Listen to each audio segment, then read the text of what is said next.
Money manifesting sounds. I recently bought a puppy Frenchie after 3 months old, and the people were feeding her adult dog food, Nutri-Nugget.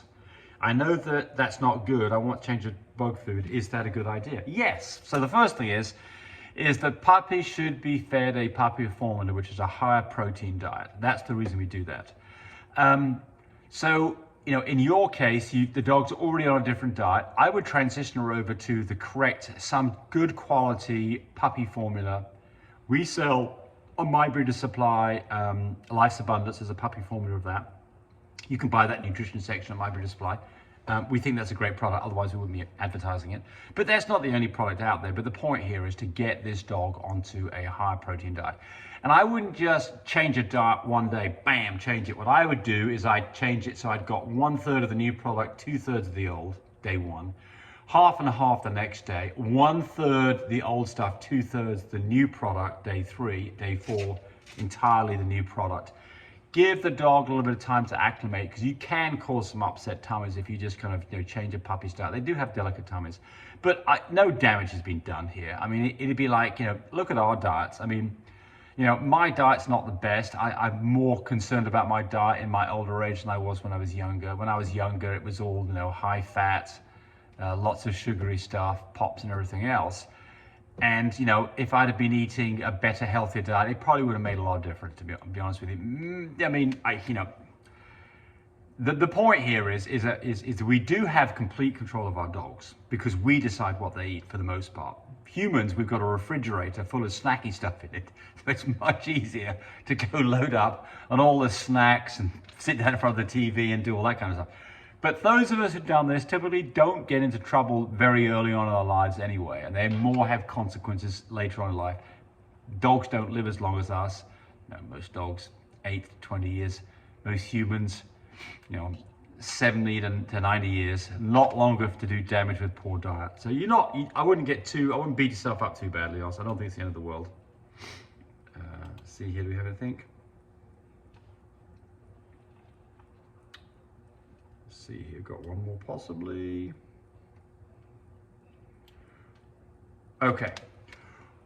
What's the sweet spot to breed a Frenchie? My girl just went to heat today. So the sweet spot to breed a Frenchie is to go get a progesterone test. If you're doing a single AI that's vaginal, it'd be a 15 on IDEX. It'd be a 17 to 22 on a Wand Faux Fine Care, and it would be 28.5 on a Mini Vitus. Multiply those numbers by 3.18 if you're measuring in nanomoles per liter in Europe.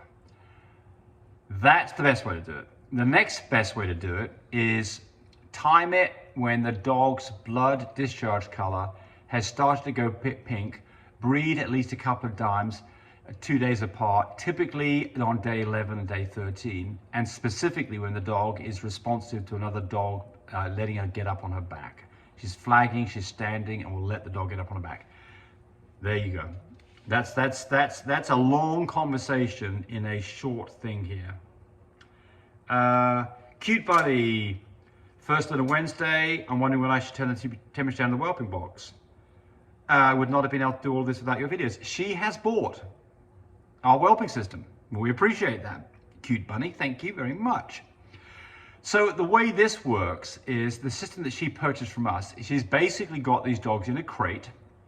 She has our heat tape that is installed under the pig rail around the inside periphery of the crate. And it's set to 104 degrees Fahrenheit or 40 degrees centigrade.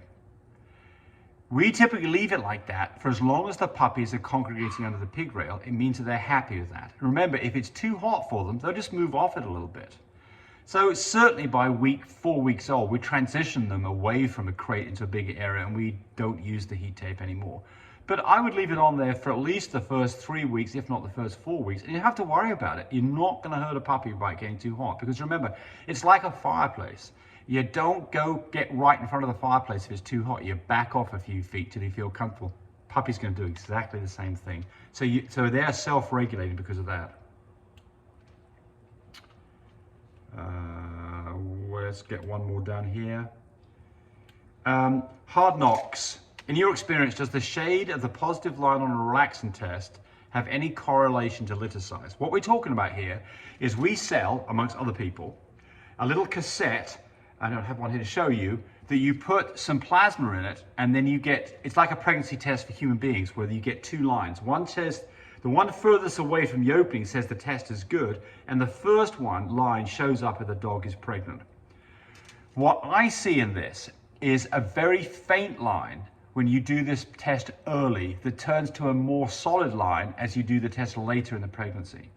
So I recommend to people you don't do this test till about day 30, because you can miss it if you're at day 21 or 2.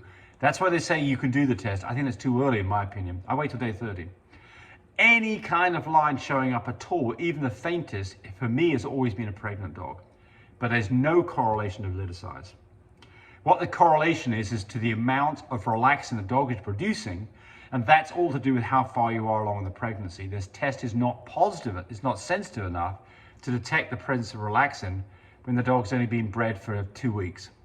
But it gets stronger as more relaxin is produced, and that is further on in pregnancy. So it's not a test for the number of puppies on board. It's purely a test where the dog's pregnant. It's a go, no-go test. And that's it. Here's another. Thanks for watching the video.